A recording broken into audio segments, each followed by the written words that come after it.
And here we are. So, ladies and gentlemen of the jury, I want to welcome my guest here. Let me switch. Here we are. And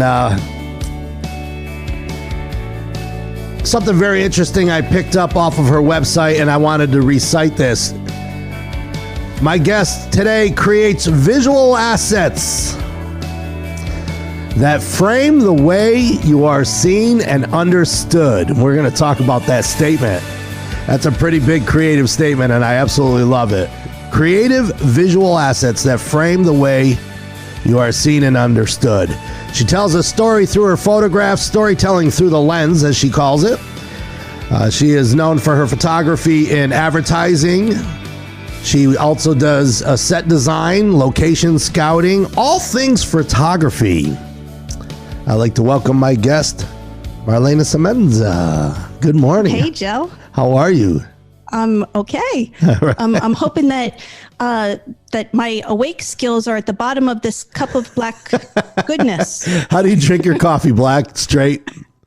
No, actually, there's a little bit of milk in it. Yeah. If you ever watched me make a coffee, you'd probably lecture me. I like a lot of cream and a lot of sweet and low, and that's a whole nother thing because I get lectured all the time over the sweet and low because it causes cancer.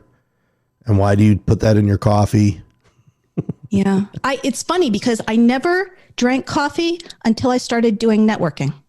Oh, is and that? And after that, it became a staple. I never drank coffee until I started doing morning radio. I can see that. And the progression, it starts with coffee and the day ends with wine. Yeah. Yeah. That sounds like one of my photo shoots. Yeah, right. Let's man, there's so many different things. I thought it would be pretty cool to have you on the show and talk about photography because photography is one of those topics where, like, I know myself, people will go, oh my gosh, that's such a great photo. And everybody's got cell phones today with very good cameras, right? On the cell phones. But I want to start off with you because photography for you is different than photography for me, right? Mm-hmm. I do real estate and it's different than photography for the person that might be in the room watching the show who is a cell phone photographer. Right. They actually have a title now. I want to make mention, you've done advertising photography. Your ads have ended up in New York Times. Mm-hmm. You've provided photography for magazine covers, right? And I think the one thing that really does stick out for me is the personal branding, right? Can we start there, if you don't mind? I want to talk about what is personal branding. What is this? I'm going to quote, I think it was Jeff Bezos that said that branding is what people say about you when you're not in the room. So it's treating yourself as the product. So it is crafting your reputation. And here's the thing. Most people meet us online before they ever meet us in person. And sometimes they never meet us in person. So while we can't really dictate to them what they're going to think of us, we can certainly steer the conversation. And that's what personal brand photography does. And it's also worth noting that it's different than a headshot because a lot of people think, oh yeah, personal brand headshot. And the way I always explain it to people is this, that a headshot is like a book title. It gives us an introduction, but that's all that it does. Mm-hmm. But the reason why we invest and we buy the book is always for the story. And so that's what personal brand photography does. It tells a story. So just like a logo isn't a business brand, a headshot is not a personal brand. Right. Man, what a great quote by Bezos. Let me see if I could repeat it. So personal branding is what people say about you when you're not in the room. Mm-hmm. Oh my gosh. Like I have work to do. I have. And here's the funny thing, because you can actually see kind of where your brand stands in the grand scheme of things. Do exactly what clients would do or competitors would do. Google yourself and see what comes up. Yeah. Yeah. Well, I hope what comes up isn't what people are saying when I'm not in the room. Those that know me anyway. So how did you get into this personal branding side of photography? I've photographed everything over my career. It started my first job out of college was with the World Wrestling Federation. I got on a tour bus and traveled around the country for 3 years. With world wrestlers? Really? Mm-hmm. And I didn't mean to interrupt. Any specific wrestler that you can talk about? I was the Hulk Hogan, Randy Savage, Ric Flair, Ted DiBiase, Miss Elizabeth. I was that era. Is Ultimate that right? Warrior. I'm trying to picture you like working with Hulk Hogan and. Well, it's funny because I came up to the chest of most of them, right?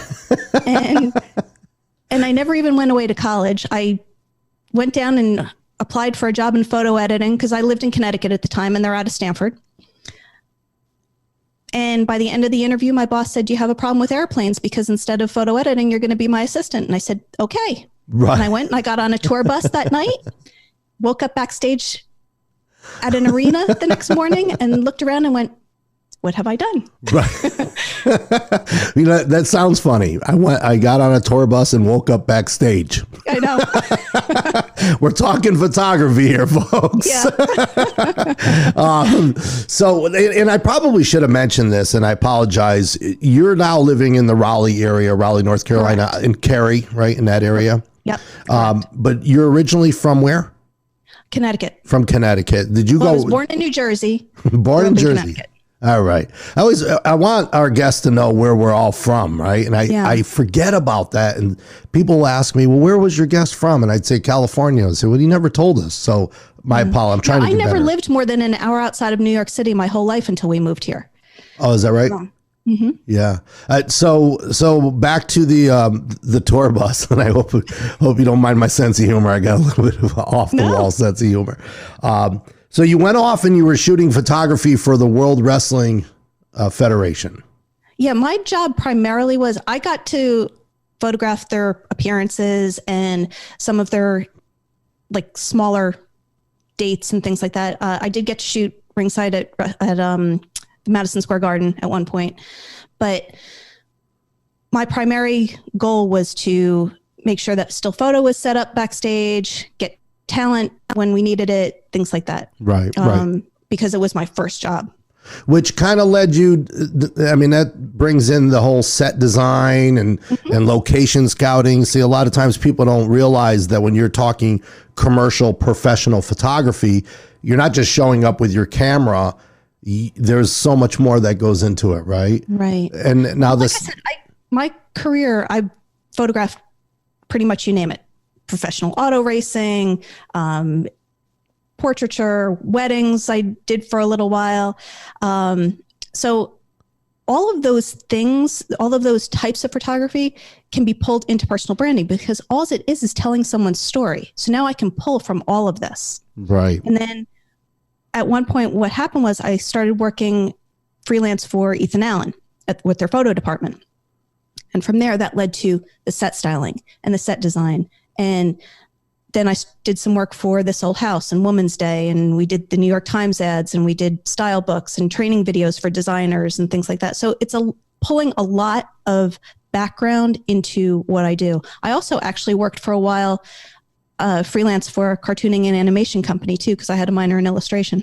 Oh, is that so? Where does photography come into play with cartooning? I mean, it didn't. I just had a minor in illustration. Oh, okay. So I was doing all these things simultaneously because who wants to sleep? Yeah, it's overrated. You're wasting time when you're sleeping. So now on a personal brand, so somebody who is a CEO of a company or an athlete or a talk show host, right? Mm-hmm. If I came to you and I said to you, listen, which we had this conversation the other day, because I really do need a professional photograph for not only my website, but for my brochure, but my LinkedIn profile, right? So I want to have a certain image, right? Mm-hmm. Where do you start? I come to you and I say, Marlana, I really would like a photograph on a professional level. Can you help me out? Where do you start? First, with your end goal. So are you just looking for a headshot? Really, is that the end goal? Or are you looking to brand yourself? I'm looking to brand myself as the guy who wakes up at 5 a.m. every day. So I'm trying to picture this, but no, seriously, I get up every morning and I do this morning show. Let's just say this was my career and I actually made money doing this. So how would you give me a photograph that would show this guy is entertaining, informative, and his show is worth watching? It would probably be a series of photos. And what would happen is we would have a really in-depth conversation or two about it, because I want to know what makes you unique, what makes you relatable, who's your audience, what do they need to know about you, what problem do you solve for them? It's a series of questions. Series of questions. And by the end of it, we have a plan worked out. And the one thing that I do that I don't know how to explain what I do is in those conversations, when you start to talk about something, my reaction will be, well, tell me about that. Okay, well, tell me more about that. Tell me more about that. And all of a sudden it'll click for me and I'll be like, that's where we're going to start. That's it right there. Very cool. I like it. And we are going to have that discussion off the air because you just grabbed yourself a client. So it's something we need to work on. Now, there's a story, and somebody had said this to me years ago. I used to publish a monthly magazine, and I hired this editor, and he had made mention to me that, Joe, your photographs need to create a curiosity, right? Because there's a story behind it. And this is what when I looked at your photographs, that's why I asked you to be on the show, because first I was like, what is the story behind this photo? What gives here? You know what I mean? And Tom Nevich rang into my head because that was like 20 years ago. And I got that when I looked at your photographs. So do you approach a photograph that way? Like when you're taking the photograph, are you asking yourself, okay, what kind of story are we going to tell? Oh, absolutely. Absolutely. But, it's interesting because years ago, I had someone say to me that the cover of a magazine is designed to have someone pick it up off the newsstand and buy it. That's its plain and function. simple. Plain and simple. And it's the same thing with a lot of the images that I take. Yes, I am trying to tell a story and I'm trying to get you interested. But part of the process of that is having you stop to look at it. I mean, we are bombarded all the time with images and information and things like that. And my job is to get you to stop and look. That's a good and create point. an interest. So it's almost the beginning of someone getting to know someone or someone getting to know a story, because I want to create that reaction. And that's my goal. Yeah. Well, you've achieved that goal, and we're going to look at some of your photographs, and then I'll have you walk through and kind of just let's tell some stories behind the photographs. I want to remind our viewers, many of you have just jumped into the room. I'm actually talking with Marlana Semenza, a friend of mine here in the Raleigh, North Carolina area, and we are discussing photography and the story behind the photograph and the different areas of photography. I love this subject. Many of you know I have a passion for photography, so I'm like, yeah, let's do this. Let me bring my browser up here, and then we're gonna walk through and we're gonna look at some photographs here. So the first photograph, and you and I were on the phone talking. This is the person holding the balloons behind the van, right? So go tell me the story behind this photograph, and then I'm gonna tell you the story that I made up. Which I'm sure yours is going to be much more entertaining. No, so who is this person? First of all, like, what did they came to you for a photo shoot? No, the dress designer came to me. The dress designer. Okay, obviously Correct. That's the photo, right? Right. So when I first saw the dress, she had sent me just an image that she took on her phone of the dress, and she said, "What can we do with this?" There's a lot we can do with this. Yeah. This is fun. That's right. So I wanted something really gritty. And so I called around and wound up calling one of the local scrap metal yards, told them what I wanted to do, that I wanted to come in and do this fashion session and photograph this dress. Dead silence. And finally, the gentleman on the other side. It's not every day that a scrap metal yard gets a phone call. I'd like to come there and photograph a dress. Yeah. And so finally, the gentleman on the other end of the phone said to me, "You want to come here?" Yes, sir. Yes, sir, I do. So it was just myself, the designer, and the model. And, you know, these bright blue balloons we had. We get there, and the workers there put us in these bright orange vests because you were going to miss us with these bright blue balloons and this dress walking around the scrap metal yard. I'm picturing the guy that has the crane that picks up the metal and puts it in the crusher, and he sees you walking across the parking lot going, "What the heck?" Yeah. And the thing is, it was dirty. It was smelly. The gentleman that ran the place walked us around. He said, "Be careful over here. There's rats." I mean, it was a whole thing. We had so much fun. Yeah. And by about halfway through it, all of the people that worked there were saying to us, "Are you kidding? Do you need us to move anything around? Would you like this over here?" They were fantastic. And we sent them some images after we were done, and they said, "Come back anytime you want." Yeah, it's a very cool image. My very first thought was, oh my gosh, that dress is amazing if you're grocery shopping. Take a lot of rolls of toilet paper. That's right. Who needs plastic bags now, right? Yeah. No, it's a beautiful photograph. I am not poking fun at your work. It's amazing. And obviously it's a photograph that just didn't come from your phone on the fly. And that's the difference between professional photography and branding. So very, very well done. I'm going to move on to the next photo here. And this one here, okay, is a person in a hallway in a wheelchair. Okay. So what's the story behind this? The woman that you're seeing actually runs a very successful nonprofit in Durham, North Carolina. And what they do is they work with people with disabilities to get them involved through adaptive sports. They work with a lot of vets who have lost limbs and things like that. It's an incredible place, and it's called Bridge to Sports. And she also does a big event once a year that is almost like like an Olympics.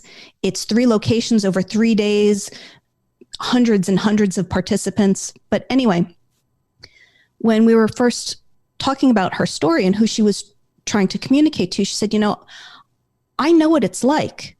I have spina bifida. I've been in this wheelchair for years. So I know when people first have some kind of a disability, or when they are, even when they grow up with it, that it can feel like they are in a dark, lonely place."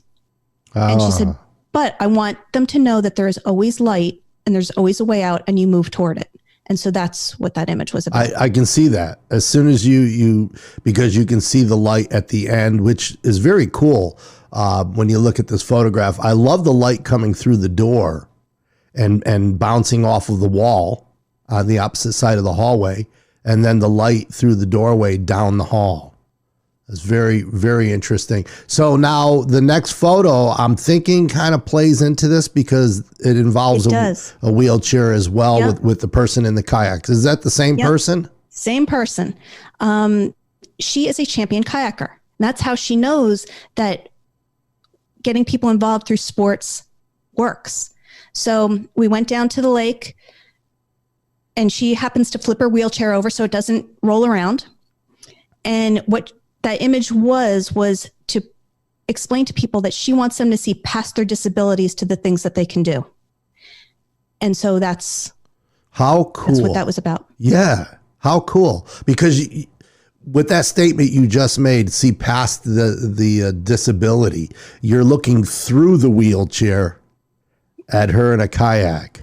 Was that a hard picture to take? I love that picture.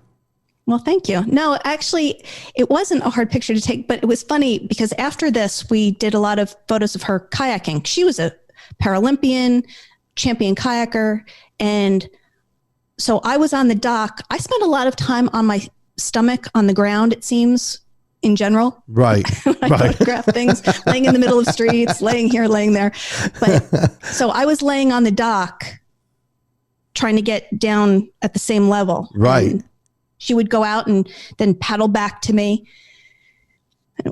Very, very cool. Very cool.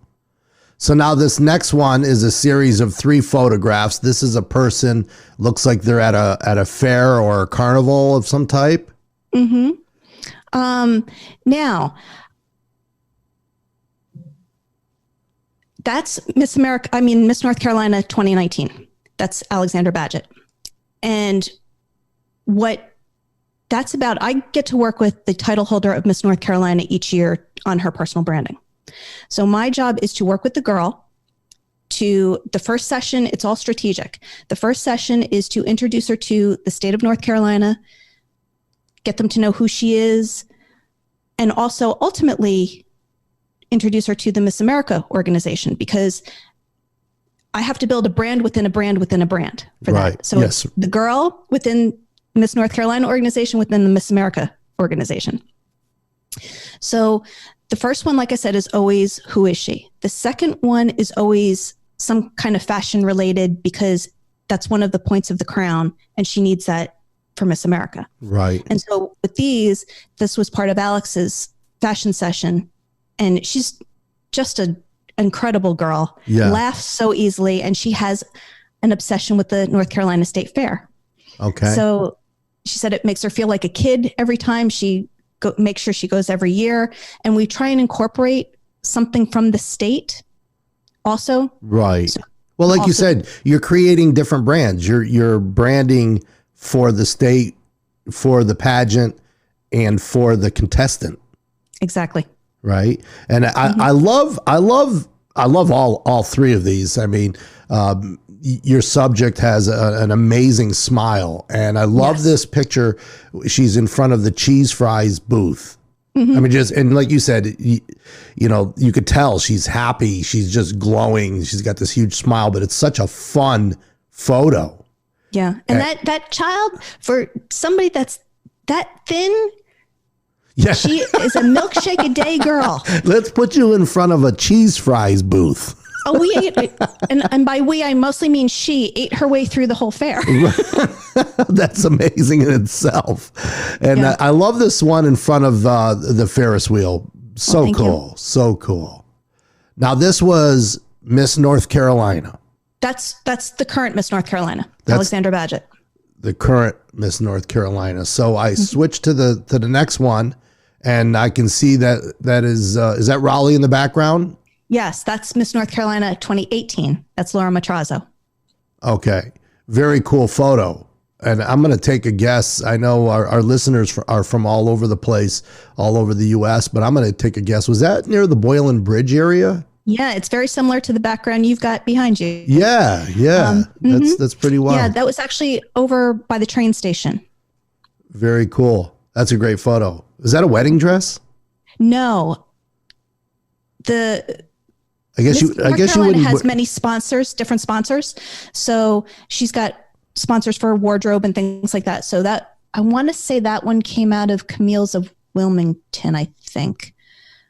So how did you get the dress to fan out like that? Do you actually bring fans and all that stuff? No, I have people that are skilled at running out of the photo quickly. There's 20 people outside of the frame, right? Well, actually that day there were probably about 6, and the thing is, I usually don't like a lot of people on set with me. I don't bring a lot of gear. I don't bring a lot of people, because I really want it to be whoever I'm photographing and me mostly. Yeah. So even if I have somebody that's there for hair and makeup, usually they are doubling as my assistant as well. So actually the hair and makeup person that day was, okay, I want you to flip the end of that, fabric and run. And so that's what it was. Oh, very cool. I love it. Very nice. Switching over to, this is a person sitting in a building with the city behind or through the windows. Yep. That's also Laura Matrazo, Miss North Carolina 2018, because the third session that I always do for these girls is a what's next. So when they are a title holder, they've got a lot of eyes on them. So my goal is to have them use those eyes as a jumping off point and use their platform now as a jumping off point to talk about what do you want to do with your career? What kind of impact do you want to have? What kind of job would you like to have? So we go through a series of that and create images that speak to that. Yeah, where is that photo? Is that a photograph taken here in Raleigh area? Or? It was. That's the City Club. Okay, that's quite the space. I love that photograph though. It makes you, like you said, stop and look, which is your goal on these photographs, is what's going to make the person stop and look at the photo. That's awesome. All right, this next one we're looking at is they look like they're models. Are they husband, wife, boyfriend, girlfriend, or just they are? Are they coworkers?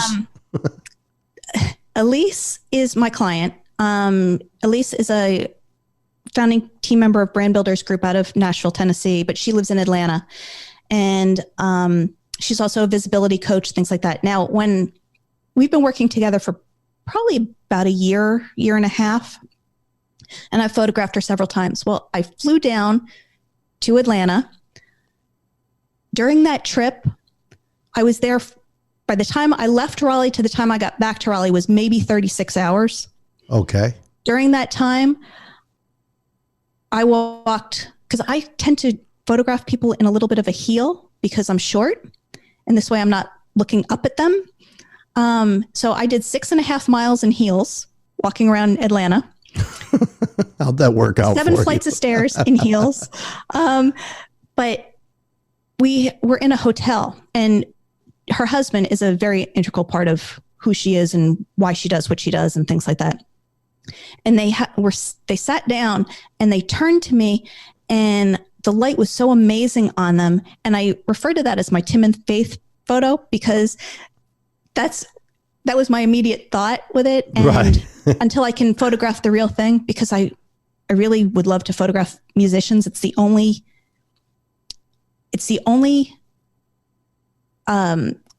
profession that I haven't really done much with yet. That surprises me. You've shot professional athletes, models, marketing, advertising, every segment. How have you not gone down the road of musicians? I don't know, but it's a road I'm going down. I'm telling you right now. Yeah. You know, there was one more photo. Now I want to talk about this photo right here for a second. The couple, the Tim and Faith photo.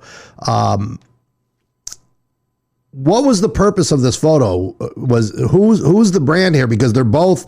This could be an advertisement photo for so many different things because they're good looking couple. They look like they do this all day long. But what's the story behind this? Why were you there with a camera? It was for her. And we were all over downtown Atlanta that day. Yeah, but what did she need it for? You know what I mean? Like, was this for her personal brand? She deals with a lot of people, a lot of entrepreneurs and women, especially, who are looking to level up.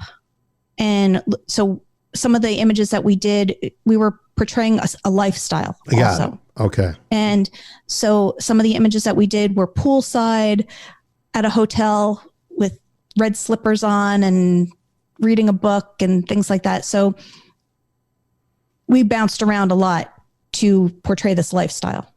Very cool. The one photo that wasn't in the lineup that we discussed, but I put it up here because I want to talk about it because I think it's a cool photo, is the one with the dog. Do you mind if I pull that up? No. Okay. Yeah. So that is, I just think this photo, I don't know why, when you say, a photo is supposed to make you stop and look at it and question what's the story. That's exactly what happened to me when I looked at this photograph. I said, this is so cool. So what is the story behind this? That girl is an amazing girl. When she was 17, she was rock climbing and fell and suffered a brain injury. Oh boy. She was told that she wasn't even going to graduate high school. She should have died, actually. Well, she is now enrolled to get her PhD. Oh my gosh. Which is just a testament to, nobody can tell you what you're really capable of if Right. you've got something in you. And that dog, Logan, was integral to her kind of getting her life back and her independence back. And they're inseparable. She laughs because he's got his own Instagram account and he's got more followers than she does. I like that dog. This whole photo, just their faces, both of them. I'm telling you, this is a very cool photograph. Yeah. So Logan the service dog on Instagram. That is Logan the service dog. So the dog has a brand as well. Oh yeah. I love it. Let me switch back and get you back on the camera here. All right. Why isn't that happening? Oh, here you are. Here you are. Beautiful. Very, very well done. Very nice. Very nice. Thank you. And it's so interesting to me.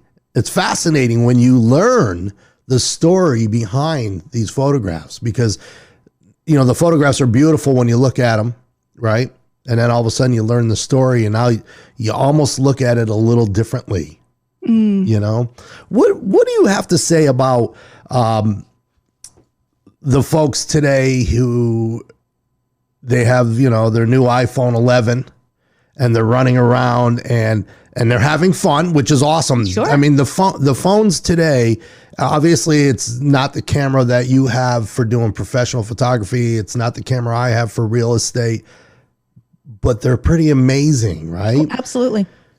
Do you have any tips? Like it's crazy, right? Because selfies drive me crazy. I'm not a big selfie guy. Uh-huh. Right?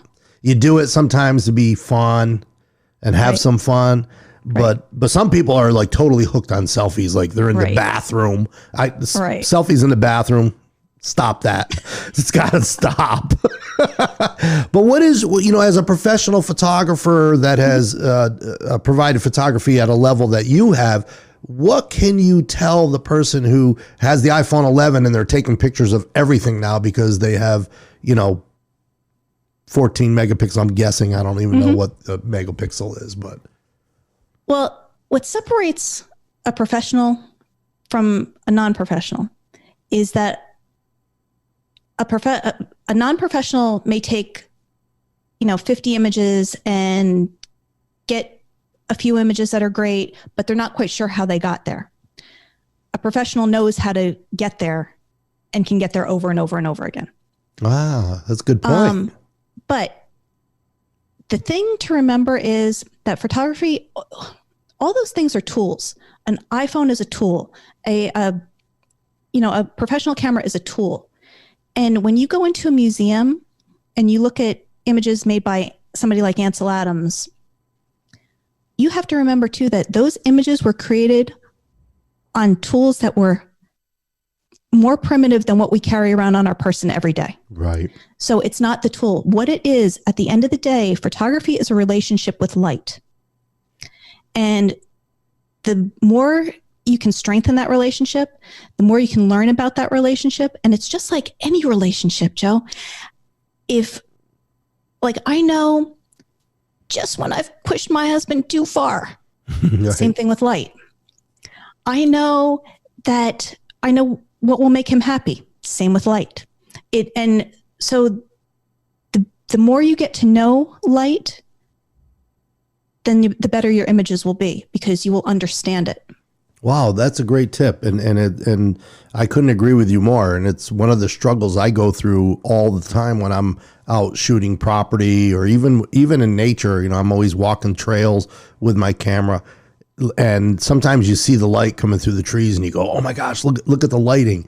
I think many times people with cell phones, they have the ability to capture a great shot, but they don't take the time to stop and say, where's the light coming from? Right. How can I change the light? Sometimes you could change the light by just moving your subject. Right. But and here's the thing, even on a gray day, there's still always a direction of light.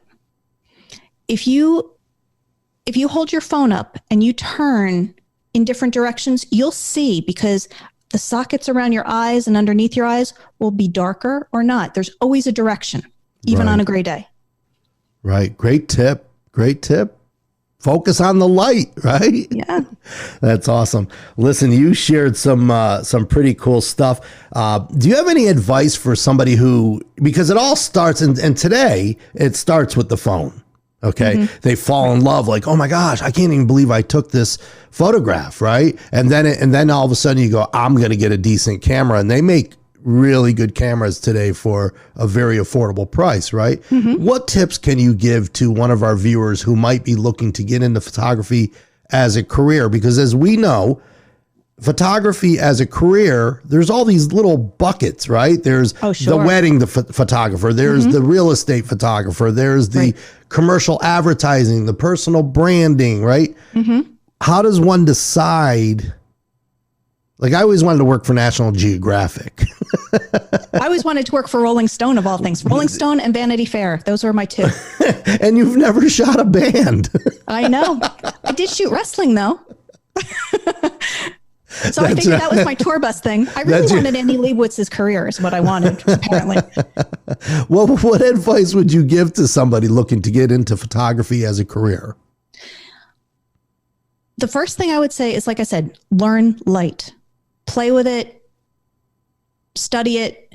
But if you're looking to invest in gear, don't get caught up in gear. Invest in the best you can afford, but don't go into hock for gear ever. Right.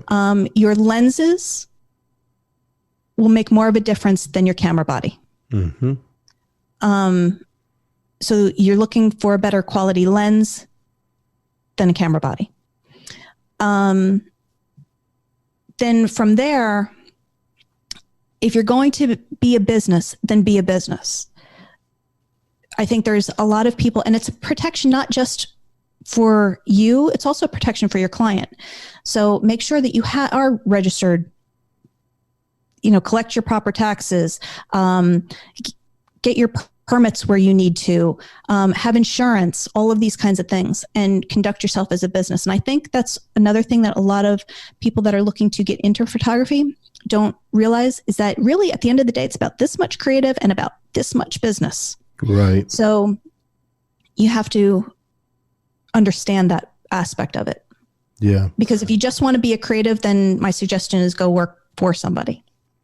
Yeah. Well, I always, I have a great deal of respect for wedding photographers because that's the photographer who, talk about pressure. I think a lot of times people don't realize it, right? You've got that one shot. You've got that one day. I photographed weddings for probably about 3 years along the way. And that's the whole thing. You have to produce in any kind of weather, any kind of lighting situations, any kind of anything that's thrown at you, and you get one shot. Yeah. Yeah, it's a lot of pressure. This is good stuff. I hope we inspired some of our viewers. They're all outside right now taking pictures with their cell phones. For our viewing audience, I'm talking with Marlana Semenza, professional photographer who lives her life through the lens. I want to thank you so much for joining me this morning. This was very nice, and you take beautiful photographs. Are you going shooting today? Is that on your agenda? It's raining, so no. Yeah. Okay. Well, I've got a project if you want to go do it for me. Thank you so much. We will talk after the show. And thanks for joining me on Wake Up to the Vibe. Thank you so much, Joe. All right. Let me just click on a couple things here. Okay. So you're waking up to the vibe. That was my friend Marlana Semenza. Hopefully you got something out of that interview and you found it to be as interesting as I do. I'm fascinated by photography, and I'm always fascinated by the different approaches that photographers take. And I thought it would be a good idea to kind of mix things up here on Wake Up to the Vibe. Quick good morning. Good morning, Jessica. Pam, how are you? You are right, Jessica. She definitely gave us some good tips. And good morning, Michelle and Eileen and Melanie and Jeff. All kinds of good people in this room. You're all good people. Philomena's in the house. Good morning, Mike. Good morning. And I want to thank you all for listening to Wake Up to the Vibe and for watching the program. Tomorrow, Jason Adamo. Great musician, artist. Tune in tomorrow. You're going to love it. And then on Thursday, I have some folks from the School of Rock who will be joining me on Thursday's show. And that's what we do here on Wake Up to the Vibe. So have yourself a fantastic day. God bless you. Stay strong. The quarantine, it will end soon. Stay strong. Keep the faith. And let your light shine. Have a great day, everybody.